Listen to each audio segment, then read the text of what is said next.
എല്ലാവർക്കും അറിയാം. എനിക്ക് നേരത്തെ തോന്നി നീ എന്തേലും ഉടക്കുണ്ടാക്കിയിടുന്നു. എടാ അതുകൊണ്ടല്ലേ ഗണപതി സാറിന് മോളെ കിട്ടി വരെ ഞാൻ ചെന്ന് പറയാന്ന് പറഞ്ഞപ്പോ നീ വേണ്ടാന്ന് പറഞ്ഞത്? എടാ എന്നോട് അദ്ദേഹത്തിന് താല്പര്യം കൂടും എന്നുള്ളൊരു അസൂയ. നീ നോക്കിക്കോ, സ്വന്തം മോളെ കഷ്ടപ്പെട്ട് കണ്ടുപിടിച്ചു കൊടുത്ത ഈ ഞാനാടാ ഇവിടുത്തെ നമ്പർ 1. അന്ന് നീ എന്നെ കണ്ടപ്പോ എന്താ വിളിച്ചത്? എടാ കണാപ്പ നഖം പറ്റാരാന്ന്. ഇനി ആ ജോലി നീ ഇവിടെ ചെയ്യും. ഞാൻ ഇവിടുത്തെ ജനറൽ മാനേജറായിട്ട് ഒരു വിലസും. അപ്പൊ നീ പോയി സാറിനോട് മാറ്റി പറയില്ല? ഇല്ല, വേണ്ട, ഞാൻ പോയി പറയാം. എനിക്കത് പറഞ്ഞല്ലേ പറ്റും. നീ അവിടെ നിൽക്ക്. നിനക്ക് അയാളോട് ഇത്ര ആത്മാർത്ഥം തോന്നുന്നു. അയാളായിരുന്നു നിന്റെ അമ്മായിയപ്പനാ? എന്റെ അമ്മായിയപ്പനും അല്ല അപ്പാപ്പനും അല്ല. പക്ഷേ അയാൾ എന്നെ വിശ്വസിക്കുന്നു. അങ്ങനെ ഒരാളെ ചതിക്കാൻ എനിക്ക് വയ്യ. ഞാൻ പോയി പറയും. നിന്റെ കാലി ഇത് എത്ര കിലോമീറ്ററാണ്? ഒരു കാലി അവിടെ നില്ല്. എന്നെ കൊന്നിട്ട് വേണം നിന്നെ ഇവിടെ തന്നെ നിന്നെ വിടില്ലടാ ഞാൻ. വക്കച്ച് കളച്ചിട്ട് നിന്നെ വിടില്ലടാ. അച്ഛനും മോളും കൂടെ താരാട്ട് പാട്ട് തുടങ്ങി. സത്യം എനിക്ക് നല്ല ഉറക്കം വരുന്ന പാട്ട് കേട്ടപ്പോ അവിടെ കടയടാ.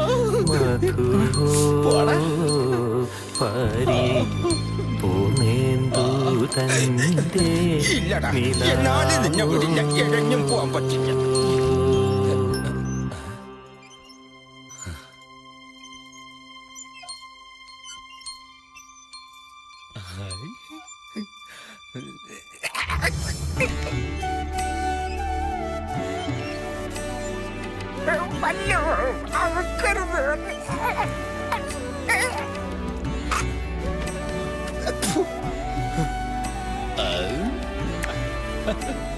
അടച്ചുപിടി.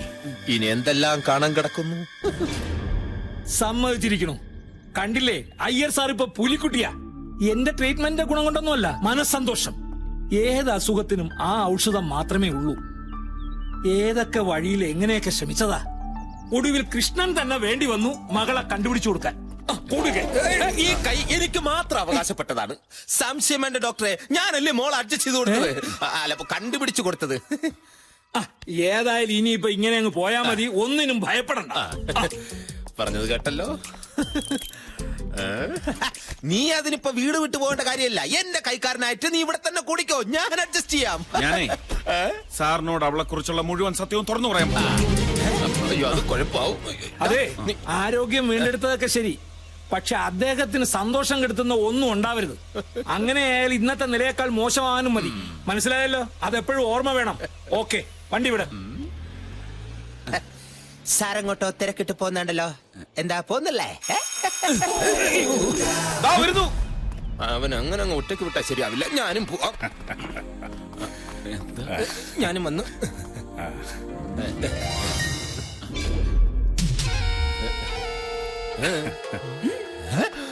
അയ്യോ, ഇതെന്തോന്ന്? ജ്വല്ലറിയുടെ പരസ്യോ? Super super. ഇപ്പൊ ജനകോടികളുടെ വിശ്വസ്ത സ്ഥാപനമായി. കുട്ടി എന്നാ ഇനി സലാലയിലും കൂടെ തുറന്ന് പ്രവർത്തനം ആരംഭിക്കുന്നേ? തിരിച്ചു പോരുമ്പോ സാവിത്രിക്കും എന്റെ മോക്കും വേണ്ടി അവിടെ വെച്ച് കരുതി വെച്ച സ്വർണ്ണാഭരണങ്ങളാണ് ഇതെല്ലാം. ഇനി ഈ ആഭരണങ്ങളെല്ലാം അണിഞ്ഞു വേണം എന്റെ മോളെ എനിക്കെന്നും കാണാൻ. പക്ഷെ ഒരു പ്രശ്നമുണ്ട്. എന്തോന്ന്? അനാഥാലയത്തിൽ നിന്ന് ശാലുവിനെയും കൂട്ടി ഇറങ്ങുമ്പോ ആ നേഴ്സമ്മ പറഞ്ഞത്. നേഴ്സമ്മ എന്ത് പറഞ്ഞു? ഒന്നും പറഞ്ഞില്ലല്ലോ. ആ നേഴ്സമ്മ പറഞ്ഞു ശാലുവിന് സ്വർണ്ണം ഉപയോഗിക്കാൻ പാടില്ല. എന്തോ ഒരു അസുഖത്തിന്റെ പേര് അതെന്റെ നാവിന്റെ തുമ്പിലിരിക്കുന്നു. എടാ, തുമ്പത്തിരിക്കുന്ന അസുഖമല്ല, കരുനാക്ക്. എനിക്കുണ്ട്. അലർജി മറ്റോ ആണോ? അത് തന്നെ. തന്നെയും അല്ല, ഈ അസുഖം കൂടിക്കഴിഞ്ഞാൽ മരണം വരെ സംഭവിക്കാമെന്നും പറഞ്ഞു. എന്നോട് ആരും അങ്ങനെയൊന്നും പറഞ്ഞിട്ടില്ല. എന്നോട് പറഞ്ഞതാ. സാറിന് ഇപ്പൊ എന്താ വേണ്ടത്? പൂർണ്ണ ആരോഗ്യത്തോടുള്ള ഒരു മുള വേണോ, അതോ അലർജി മൂത്ത് ഒരു വശം തളർന്നു പോയ മുള വേണോ? നോ, എനിക്കെന്റെ മോളെ മതി. ഒരു റിസ്ക് വേണ്ട. ഇതെല്ലാം അഴിച്ചു വെച്ചാരെ മോളെ. അമേരിക്കയിൽ നിന്ന് ഞാൻ ജീവനോടെ രക്ഷപ്പെടാൻ കാരണം എന്റെ ഫ്രണ്ട് സേതുരാമനാ. അയാൾക്കൊരു മകനുണ്ട്, ജയരാമൻ. ഫിലാഡൽഫിയയിൽ വലിയൊരു റെസ്റ്റോറന്റ് നടത്തുക. കല്യാണപ്രായം കഴിഞ്ഞു. ഒരു പെണ്ണിനെ ഇഷ്ടപ്പെടില്ല. ആളാ ടൈപ്പാ. അമേരിക്കയിൽ നിന്ന് തിരിക്കുന്നതിന് മുമ്പ് സേതുരാമനോട് ഞാൻ ചോദിച്ചു, ഞാൻ എന്റെ മോളെ തേടി പിടിക്കുവാണെങ്കിൽ അവനെ കൊണ്ട് എന്റെ മോളെ കെട്ടിക്കാമോ എന്ന്. അതയാൾക്ക് 100 വട്ടവും സമ്മതവുമായിരുന്നു. വരുന്ന തിങ്കളാഴ്ച ജയരാമൻ എത്തും പെണ്ണ് കാണാൻ. തൊലഞ്ഞു. ഞാൻ കണ്ടിട്ടില്ല ജയരാമനെ. ലേശം കറുത്തിട്ടാണെന്നാ പറയണേ. ഇനി അവര് തമ്മിൽ കണ്ടിട്ട് ഇഷ്ടപ്പെടുവാണെങ്കിൽ നമുക്കതങ്ങ് നടത്തി കൊടുത്താലോ കൃഷ്ണ? ഇത്ര പെട്ടെന്ന് മോളെ കിട്ടിയിട്ട് കുറച്ചു ദിവസമല്ലേ ആയുള്ളൂ. അതിനിടയ്ക്ക് അങ്ങ് കെട്ടിച്ചയക്കാന്ന് വെച്ചാ അതും അമേരിക്കയിലേക്ക്. സ്വന്തം മോളെ കണ്ട് കൊതി പോലും തീർന്നു കാണില്ല സാറിന്. അതുകൊണ്ട് അതിനെപ്പറ്റി നമുക്ക് സാവകാശം ആലോചിച്ചാ പോരെ? അല്ലെങ്കിൽ നാട്ടിൽ നിന്ന് തന്നെ ഒരു പയ്യൻ ആലോചിച്ചാലോ? മകള് കൈവിട്ടു പോകുന്നുള്ള പേടിയും വേണ്ട. എന്റെ അറിവിൽ ഒരു വലിയ ജൈവവള ഫാക്ടറിയുടെ മകനുണ്ട്. അല്ല, ഫാക്ടറി ഓണറുടെ മകനുണ്ട്. പാവം ചെക്കൻ, നല്ല തങ്കപ്പെട്ട സ്വഭാവം. കാണാനാണെങ്കിൽ ഒരു 7-7 അഴക് വരും. പിന്നെ വിദ്യാഭ്യാസമോ മറ്റു കുഴപ്പങ്ങളോ ഒന്നുമില്ല താനും. നല്ല പയ്യനാ. എനിക്കറിയാം. അവർക്ക് രണ്ടുപേർക്ക് ഇഷ്ടപ്പെടുകയാണെങ്കിൽ കല്യാണം നടത്തി കൊടുക്കാമെന്ന് സേതുരാമന് ഞാൻ വാക്കുകൊടുത്തുപോയി. എന്നാലും ഒരു പ്രശ്നമുണ്ട്. ജയരാമൻ വലിയ കോടീശ്വരനാ. എന്റെ മോക്കാണെങ്കിൽ ഒരു ബാങ്ക് അക്കൗണ്ട് പോലുമില്ല. അതുകൊണ്ട് ജയരാമൻ വരുന്നതിന് മുമ്പ് എന്റെ സകല സ്വത്തുക്കളും മോളുടെ പേരിലാക്കാൻ പോവാ. ഒന്നുമില്ലാത്ത എന്റെ മോളെ അയാൾ താലി കെട്ടേണ്ടി വരരുത്. അതിനുള്ള ഏർപ്പാടുകളൊക്കെ കൃഷ്ണൻ തന്നെ ചെയ്യണം. അധികം സമയമില്ല. ഗുളിയൻ മാറട്ടെ. അളിയൻ മാറട്ടെ എന്നാ. ഗുളികനോ? അതാരാ? ആ, ശാലുവിനിപ്പ ശനിയാ. ശരിയല്ല, സമയം ശരിയല്ല. സമയം ശരിയില്ലെങ്കിൽ 10-20 വർഷമായിട്ട് തേടി നടന്നതിന്റെ അച്ഛൻ എനിക്ക് കിട്ടുമോ? അത് ശരിയാ. പക്ഷെ അപകാരം ഉണ്ടല്ലോ. എന്തോന്നോ? അതായത് ദാ, ഇത് ശനി, ഇത് ശുക്രൻ. ഈ ശനിയുടെ ഒരു നോട്ടം കണ്ടോ? നോട്ടത്തിന്റെ പെശക് കണ്ടോ? പിന്നെ സാറിന് ഇപ്പൊ ശനിയെ കാണാൻ പറ്റുന്നുണ്ടോ? ഇല്ല. ആ, ശനി ശുക്രന്റെ പിന്നിൽ മറഞ്ഞു. 1 വർഷം കഴിയുമ്പോ അങ്ങ് മറയും. അതുവരെ ശാലുവിന്റെ പേരിൽ നമ്മൾ ഒരു നല്ല കാര്യവും ചെയ്യാൻ പാടില്ല സർ. ചെയ്താ കൈമോശം വരും. ജോത്സ്യം എന്ന് പറയുന്നത് സത്യമാണ് സർ, അല്ലടാ? പിന്നെ ജോത്സ്യ അച്ചപ്പല്ലേ? അല്ല, അച്ചട്ടല്ലേ?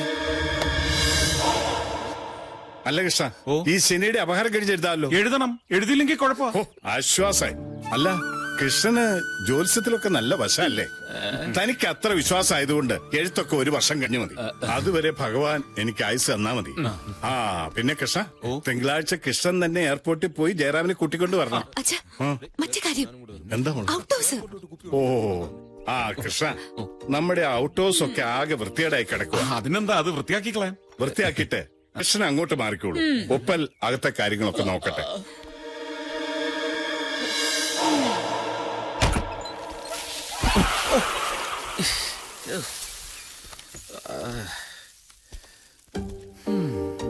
സംഭവിച്ചതെല്ലാം നല്ലതിന്. സംഭവിച്ചുകൊണ്ടിരിക്കുന്നതും നല്ലതിന്.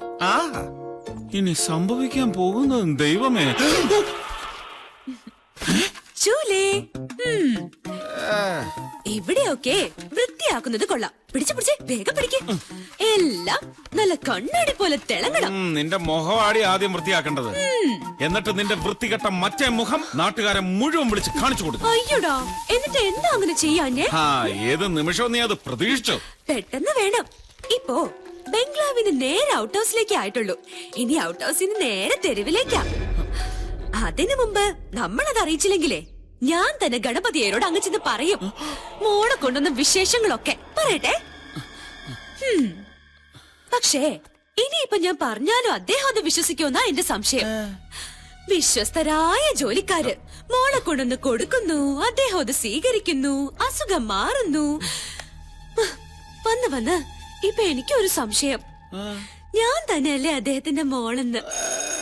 ദേ, സത്യം. ഒരച്ഛൻ മകളെ വിളിക്കുന്നത് കേട്ടില്ലേ? പോട്ടെ, ബൈ. ഇഷ്ടമല്ലടാ, എനിക്കിഷ്ടമല്ല.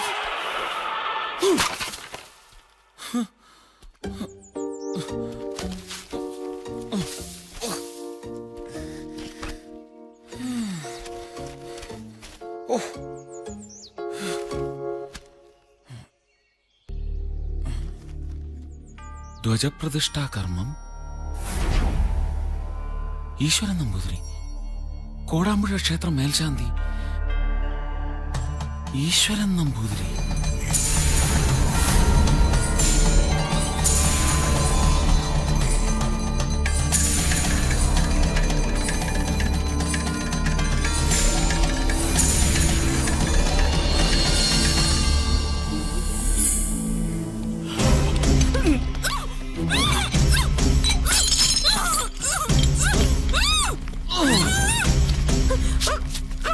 നിന്റെ വൈകുണ്ഠവാസം അവസാനിപ്പിക്കാൻ ദൈവമായിട്ട് എനിക്കൊരു വഴി കാണിച്ചു തന്നു. കൂടിപ്പോയ 1, 2 വേണ്ട 10 മണിക്കൂർ അതിനുള്ളിൽ ഗണപതി സാറിന്റെ ഒറിജിനൽ ഭാര്യയും നല്ല ഒന്നാന്തരം മുളയും ഞാൻ ഇവിടെ കൊണ്ടുവന്ന് നിർത്തും. എന്നിട്ട് നിന്നെയും കൂടെ നിർത്തിയിട്ട് ഞാൻ പറയും, ഇത് ഒറിജിനൽ, ഇത് വ്യാജം. അതെ, നിന്നെ എനിക്ക് തീരെ അങ്ങോട്ട് വിശ്വാസം പോരാ. ഞാനില്ലാത്ത തക്കം നോക്കി വൈകുണ്ഠം നീ മൊത്തത്തിലങ്ങ് വിഴുങ്ങും. അതുകൊണ്ട് ഈ കെട്ടിലൊതുങ്ങി പൊന്നുമോള് സുഖമായിട്ട് ഇവിടെ ഇരിക്കെ. അല്ല, നിക്കി. ശബ്ദിച്ചു പോകരുത്.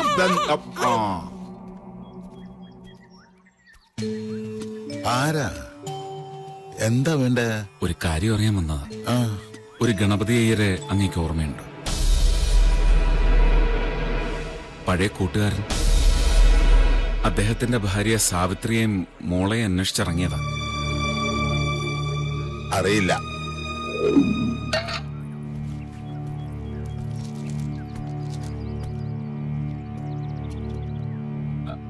അങ്ങ് കുടുംബമായിട്ട് ഈ വീട്ടിലാണോ താമസം? ഭാര്യയും കുട്ടികളാണ് ഉദ്ദേശിച്ചതെങ്കിൽ ഞാനൊരു നിത്യബ്രഹ്മചാരിയാ. അല്ല, എന്ന് ഇനിയൊന്നും അറിയാനുണ്ടാവില്ലല്ലോ. നിങ്ങളോടല്ലേ പറഞ്ഞു. അയ്യോ, ബുദ്ധിമുട്ടിക്കാൻ വന്നതല്ല. ഗണപതി സാറിന്റെ മോളാണെന്നും പറഞ്ഞൊരു പെരുങ്കള്ളി ആ വീട്ടിൽ കയറി കൂടിയിട്ടുണ്ട്. ശരിക്കുള്ള അവകാശികളെ കിട്ടിയില്ലെങ്കിൽ എല്ലാം കൊണ്ടുപോകും. അങ്ങനെയേ സംഭവിക്കൂ. അതിനെ വഴിയുള്ളൂ. പാവം ഒരു അന്തർജനത്തിനെ വഴിയാധാരമാക്കിയതിന്റെ ഫലാത് കർമ്മഫലം. ആയുസ് തീരാൻ നേരം അന്വേഷിച്ചു വന്നിരിക്കണോ. മലവും മൂത്രം എടുക്കാൻ ആളെ കിട്ടുന്നാവില്ല. ഇനിയിപ്പൊ തനിക്ക് അറിഞ്ഞേ പറ്റും നിർബന്ധാച്ചാ അങ്ങനെ പറയാം. ഒരു യാത്രക്കാരൻ പോലും രക്ഷപ്പെടാതെ പോയ 88-ലെ വൈക്കം ബോട്ട് അപകടത്തെ കുറിച്ച് കേട്ടിട്ടുണ്ടാവൂലോ. അതിലുണ്ടായിരുന്നു സാവിത്രി മോളും.